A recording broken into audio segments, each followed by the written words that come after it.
Hello everyone, welcome to my channel. इस video में हम लोग देखेंगे बेसिक नॉलेज ऑफ मैथमेटिक्स। जैसे सक्सेसर क्या होता है, प्रीडिसेसर क्या होता है, इंटीजर क्या होता है, रेशनल नंबर क्या होती है, नेचुरल नंबर क्या होता है।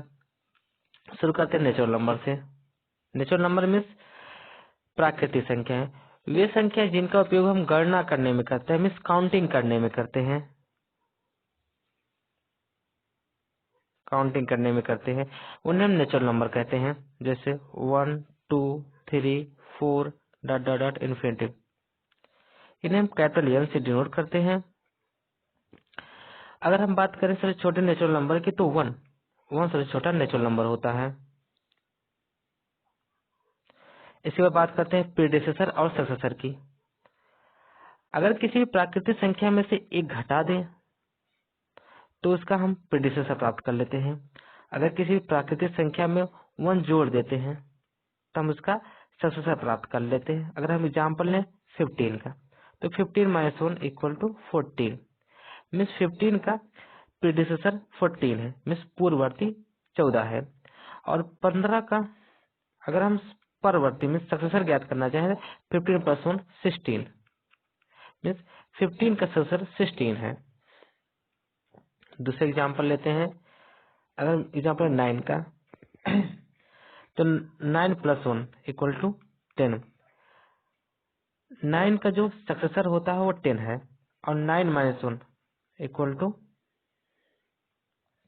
8 मीन्स 9 का जो प्रीडिसेसर है वो 8 है। यहाँ पे एक नियम लिखा गया है कि प्राकृतिक संख्या एक का कोई पूर्ववर्ती नहीं होता है। हम जानते हैं कि जो सबसे छोटा नेचुरल नंबर होता है वो 1 होता है, मीन्स सबसे छोटा प्राकृतिक संख्या 1 होता है। एक से छोटा कोई भी प्राकृतिक संख्या नहीं होता है, तो यही कहा गया है कि प्राकृतिक संख्या एक का कोई पूर्ववर्ती नहीं होता, मीन्स एक से पहले कोई भी नेचुरल नंबर नहीं होती है। Means 1 minus 1 equal to 0। अब जो 0 आ रहा है वो तो नेचुरल नंबर नहीं है, ये तो एक इंटीजर है या तो होल नंबर है। तो हम कह सकते हैं कि एक से छोटा कोई भी एक से छोटा कोई भी प्राकृतिक संख्या नहीं है, इसलिए एक का कोई भी पूर्ववर्ती नहीं है। अब देखते हैं पूर्ण संख्या की। पूर्ण संख्या मीन्स होल नंबर। अगर हम नेचुरल नंबर में जीरो को भी ऐड कर लें, if we add zero in collection of natural number, अगर नेचुरल नंबर के कलेक्शन में जीरो को भी ऐड कर लें तो एक पूर्ण संख्या होल नंबर बन जाती है। जैसे इसको हम कैपिटल डब्ल्यू से डिनोट करते हैं, जैसे 0 1 2 3 डॉट डॉट इन्फिनिटी।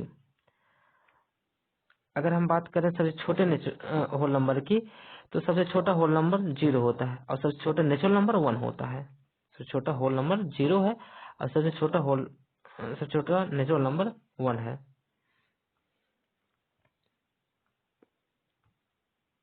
अब देखते हैं पूर्णांक संख्याएं। पूर्णांक संख्या मीन्स इंटीजर नंबर, इसे कैपिटल आई से डिनोट किया जाता है। इसमें माइनस इन्फिनिटी से लेकर प्लस इन्फिनिटी तक सारी संख्याओं को रखा जाता है। 0 1 2 3 माइनस 1 माइनस 2 सारी संख्याओं को रखा जाता है। सम संख्याएं, इवन नंबर, वे संख्याएं जो 2 से पूर्णतः विभाजित हो जाती हैं, 2 से टोटली डिविजिबल हो जाती हैं। जैसे 2 4 6 8 डॉट डॉट डॉट। इन्हें हम ई से डिनोट करते हैं, ई मीन्स इवन। इसे हम 2m लिख सकते हैं, जहाँ पे m बिलोंग्स करेगा एन को। एन की वैल्यू 1 2 3 4 कुछ भी ले सकते हैं। मीन्स अगर m की वैल्यू 1 रखें 2 इंटू 1 तो हमको 2 प्राप्त हो गए, जो भी एक इवन नंबर है। दूसरे एग्जाम्पल लेते हैं, इक्वल टू हम 2m लिख सकते हैं और m बिलोंग करता है n में। तो n की वैल्यू अगर हम 5 ले लें, मीन्स m की वैल्यू अगर हम 5 ले लें, तो 2 इंटू 5 इक्वल टू 10। 10 भी एक इवन नंबर है, इसलिए हम कह सकते हैं कि इक्वल टू 2m। मीन्स अगर आपसे कहा जाए कि आप कोई एक इवन नंबर लीजिए तो आप ले सकते हैं E equal to 2m, means कोई भी 2m या 2x कुछ भी ले सकते हैं। यहाँ पे एक नियम लिखा गया जिसमें कहा गया है कि किसी भी दो संख्याओं का दो सम संख्याओं का योग अंतर और गुणनफल हमेशा एक सम संख्या ही होती है। जैसे 4 + 2 कर लिया जाए तो इनका जो योगफल है वो 6 होगा। 4 - 2 इनका जो अंतर होगा वो भी एक सम संख्या होगा। और 4 × 2 इनका जो गुणनफल होगा वो भी एक सम संख्या मीन्स 8 एक सम संख्या ही होगा। अगर आप इस चैनल से जुड़ना चाहते हैं तो इस चैनल को सब्सक्राइब कर लें और वीडियो को शेयर करें। अब देखते हैं विषम संख्या की ऑड नंबर। वे संख्याएं जो 2 से पूर्णतः विभाजित नहीं होती हैं, नॉट डिविजिबल बाय 2, जो 2 से पूर्णतः विभाजित नहीं होती हैं, जैसे 1, 3, 5, 7 डॉट इन्फिनिटिव। जो संख्याएं 2 से पूर्णतः विभाजित नहीं होती हैं उन्हें हम ऑड नंबर कहते हैं। इन्हें हम O से डिनोट करते हैं। O = 2m ± 1 लिख सकते हैं, जहाँ पे m बिलोंग करेगा n। n means natural number. Means natural number की कोई भी संख्या अगर हम इसमें रखेंगे तो हमको एक ऑड नंबर ही देगी।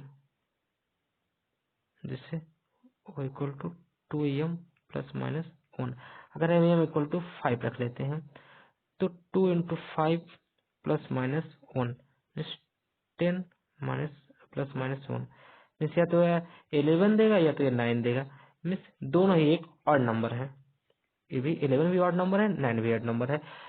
अगर आपसे कहा जाए कि आप एक नेचुरल ऑड नंबर लीजिए तो आप ले सकते हो O = 2m ± 1। यहाँ पे दो नियम लिखे गए हैं विषम संख्याओं से संबंधित। कहा गया अगर संख्याओं की संख्या सम है तो योग भी सम होगा। मान लो अगर 3 विषम संख्या है, 1, 3 और 5। अब 3 विषम संख्या है, 3 खुद एक विषम है तो इनका जो योगफल निकलेगा वो भी एक विषम ही होगा। 1, 3, 5, 9। अगर विषम संख्याओं की संख्या सम हो जाएगी, जैसे 1, 3, 5, 7, 1, 2, 3, 4, 4 संख्या मतलब सम संख्याएं हैं, तो मीन्स इनका जब योगफल निकालेंगे तो हमको एक सम संख्या प्राप्त होगी। 5, 9, 16 मीन्स अगर विषम संख्याओं की संख्या सम होती है तो योगफल भी सम होगा। अगर विषम संख्याओं की संख्या विषम होती है तो उनका जो योगफल होगा वो भी एक विषम होगा। अब देखते हैं वास्तविक संख्या रियल नंबर की। वास्तविक संख्याएं रियल नंबर जिन संख्याओं का वर्ग करने पर एक धनात्मक संख्या प्राप्त होती है, वर्ग करने पर एक धनात्मक संख्या प्राप्त हो उसे हम रियल नंबर कहते हैं। जैसे √2 का स्क्वायर कर दे तो हमको क्या मिलेगा 2। तो हम कह सकते हैं कि √2 एक रियल नंबर है। 5 तो स्क्वायर करेंगे तो 25, तो ये भी एक रियल नंबर है। 5 एक रियल नंबर है। बात करते हैं -5 की, तो -5 का वर्ग करेंगे तो आएगा 25। अब 25 एक धनात्मक संख्या, इसलिए आप कह सकते हैं कि -5 एक रियल नंबर है। इसके बाद देखते हैं इमेजिनरी नंबर की, काल्पनिक संख्या की। जिन संख्याओं का वर्ग करने पर एक ऋणात्मक संख्या प्राप्त होती है उन्हें हम इमेजिनरी नंबर कहते हैं। जैसे √-2। अब हम इसका वर्ग करेंगे तो हमको प्राप्त होगा -2। अब -2 एक ऋणात्मक संख्या है तो इसलिए हम कह सकते हैं कि √-2 एक इमेजिनरी नंबर है, क्योंकि √-2 का वर्ग जब किया गया तो हमको एक ऋणात्मक संख्या प्राप्त हुई। जैसे √-5 जब इसका वर्ग करेंगे तो -5 प्राप्त होगा, ये भी एक ऋणात्मक संख्या है, इसलिए कह सकते हैं कि √-5 एक इमेजिनरी नंबर है।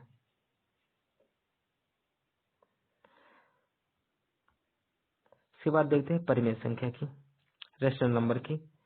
वे संख्याएं जिनको हम p/q के रूप में लिख सकते हैं और p और q दोनों इंटीजर हों और q ≠ 0 हो। ये तीनों कंडीशन अगर फॉलो करते हैं तो हम कह सकते हैं कि यह संख्या परिमेय संख्या। जैसे 2/3, इसमें p भी एक इंटीजर है, q भी एक इंटीजर है और इसका जो हर है वो 0 नहीं है, इसलिए हम कह सकते हैं कि यह परिमेय संख्या है। 5/7 ये भी एक रेशनल नंबर है। अब देखते हैं अपरिमेय संख्या, इरेशनल नंबर की। वे संख्याएं जिन्हें हम p/q के रूप में नहीं लिख सकते हैं, जहां p भी एक इंटीजर हो, q भी एक इंटीजर हो और q नॉट इक्वल टू 0 हो, तो हम कह सकते हैं कि ये संख्या अपरिमेय संख्या, जैसे कि √2, √5 पाई e पावर x। यहाँ पे एक ध्यान देने वाली बात है कि पाई एक अपरिमेय संख्या है, पाई एक अपरिमेय संख्या है, जबकि 22/7 जो पाई की वैल्यू होती है वो एक परिमेय संख्या है, क्योंकि एक सिंबल दिखाया गया है, इसलिए हम कह सकते हैं कि पाई को अपरिमेय संख्या माना गया, जो कि 22/7 को परिमेय संख्या माना गया है। ऐसे e पावर x, e की पावर x को भी एक अपरिमेय संख्या माना गया है। Thank you for watching. If you join with me, then subscribe this channel.